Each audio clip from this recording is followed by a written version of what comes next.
Hey guys, we're here. We have our strawberries and we're going to disinfect them and also make sure that they're clean for us to eat. So we're going to cut them, the stems off. We've seen a lot of videos with the bugs and we think that there is a lot of bugs in the stems and we don't even eat them.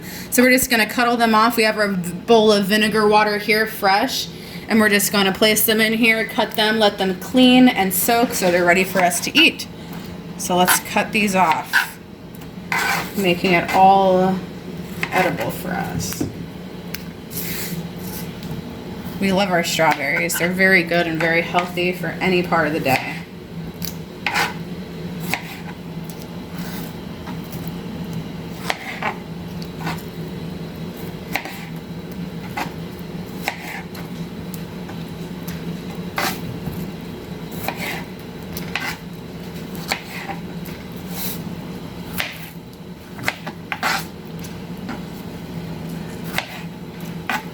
All right, we have our strawberries here. I'm gonna cut a little more. We're gonna let these soak and we'll see what comes out. We'll be back in a little while. Hey guys, we're back after an hour and a half of leaving the strawberries in the vinegar, and looking in the water, we do see a little bit of particles, but it looks like that they're the seeds from the strawberries and some dirt that came off.